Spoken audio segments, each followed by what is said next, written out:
कि यहाँ पे बोल रहे हैं कि तुम्हारी लड़की अगर कोरोना से मर जाती तो मुआवजा मिल जाता है। ये सब धमकियाँ मिल रही हैं, पापा को धमकाया जा रहा है। ये बोल रहे हैं कि केस मतलब रफा दफा हो जाएगा, अगर सब वीडियो केस दिखा रफा दफा हो जाएगा। ये सब वीडियो दिखा देंगे। मम्मी की उल्टी सीधी वीडियो बना रखी है। जो उस टाइम में वो हालात ऐसे थे, जो मन में आ रहा वो सब लोग बोले जा रहे। यही सब करके अब ये लोग हमें यहाँ रहने नहीं देंगे। ये डीएम बहुत ज्यादा ही चालबाजी कर रहे हैं। हम लोगों के साथ में इतना प्रेशर डाल रहे हैं जबरदस्ती कि हम लोगों ने इतने लोग तुम्हारी बात का कोई भरोसा नहीं है, तुम जबरदस्ती बयान बदल रहे हो। तुम पे कौन भरोसा? पापा पे बुलवा रहे, बयान बदलने से तुम्हारी कोई वो रहेगी, हम लोग दूसरी जगह चले जाएंगे। ये आपने पीड़िता की भाभी को सुना, वो साफ बता रही हैं कि डीएम साहब दबाव बना रहे हैं। बार बार हम लोगों पर दबाव बनाया जा रहा है प्रशासनिक अधिकारियों की तरफ से, और इन सब के बीच अब डीएम साहब सामने आए हैं सफाई देने के लिए पूरे मुद्दे पर।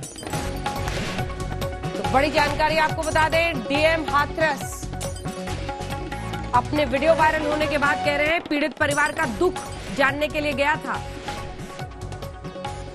जो बातें चल रही हैं उसका खंडन करता हूं। आइए आपको सुनाते हैं क्या कहा है डीएम साहब ने। पीड़ित परिवार के 6 जने, कुल 6 परिजन थे, उनके साथ बैठकर लगभग 1 से 1.5 घंटे तक वार्ता हुई और उन्होंने सभी मांगों पर सहमति दी और उस पर किसी प्रकार का कोई दबाव नहीं था। और उसका हमारे पास पूरा जो बातचीत का है वो उसका वीडियो भी हमारे पास है। और उसके बाद भी मुझे आज जब पता चला कि पीड़ित परिवार किसी बिंदु पे खुश नहीं है, तो इसके लिए मैं आज उनसे मिलने गया था और 1.5 घंटे तक लगभग मेरी उनसे बातचीत हुई थी। और मैंने उनका यही जानने का प्रयास किया कि इनकी नाराज़गी का क्या कारण है, लेकिन इस तरीके से नकारात्मक जो खबरें चलाई जा रही है उसका खंडन करता हूँ। जिन प्रशासनिक अधिकारियों की जिम्मेदारी और नियुक्ति ही इसीलिए होती है कि उस जगह पर इस तरह के अपराध ना हो, क्या वो अपराध ही छिपाने के लिए दबाव बना रहे पीड़ित परिवार पर? ये आरोप इस वीडियो के सामने आने के बाद आइए आपको सीधे लिए चलते हैं। चित्रा और तनुश्री दोनों हमारे साथ जुड़ रहे हैं। आपके साथ शुरुआत करते हुए चित्रा, लगातार डीएम हो, एसपी हो, बस ऑपरेशन लीपापोती में इस हद तक आगे बढ़ गए कि पीड़ित परिवार को समझा रहे हैं कि मीडिया वाले लोग तो चले जाएंगे, हमारे साथ ही रहना है, बार बार बयान मत बदलिए। ये एक डीएम को कहने की जरूरत क्या है? मुझे लगता है कि इस तरह की बात सामने आने पर कोर्ट भी बड़ी गंभीरता से ऐसे मुद्दों को लेता है। बिल्कुल सही कहा अंजना आपने, और अगर आप गौर से सुनेंगे तो डीएम साहब आगे उसमें ये भी जोड़ते हैं कि पता नहीं कल मैं रहूं ना रहूं, यानी कि कहीं ऐसा तो नहीं कि उनको भी यहां से ट्रांसफर का डर सता रहा है और इसी वजह से बार बार पीड़ित परिवार के साथ मुलाकात कर वो आश्वस्त करने की कोशिश कर रहे हैं कि देखिए हम तो साथ हैं लेकिन मीडिया आज है और वो कर चली जाएगी। इस तरह के जब वीडियो सामने आते हैं तो यकीनन इस तरह के अधिकारियों पर सवाल तो खड़े होते हैं, लेकिन सबसे बड़ा सवाल उस लड़ाई को लेकर है जिसकी आग में इस वक्त ये पूरा का पूरा परिवार जल रहा है। देखिए अगर डीएम जाएंगे और इंसाफ का वो भरोसा अगर उनके भीतर पैदा नहीं कर पाएंगे तो परिवार सवाल पूछेगा। यही कारण है कि एसआईटी की टीम आज सुबह सुबह पहुंची थी। कई घंटों तक लगातार परिवार वालों के बयान दर्ज किए गए, बाकायदा उसको लिखा गया, नोट डाउन किया गया, लेकिन उसके बावजूद परिवार संतुष्ट नहीं है।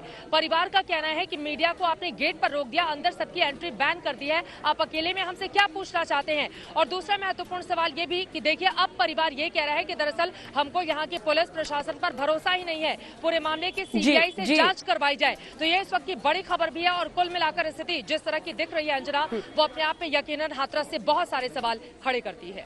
तनुश्री, आपने प्रशासन की हर लीपापोती को लेकिन उजागर किया, रात के अंधेरे में कैसे बेटी की चिता को आग के हवाले कर दिया गया, और अब तो मामला यहां पर पहुंच रहा है कि न सिर्फ डीएम साहब दबाव बनाते हुए दिख रहे हैं बल्कि एडीजी साहब बाहर आकर ये बता रहे हैं कि रेप तो हुआ ही नहीं।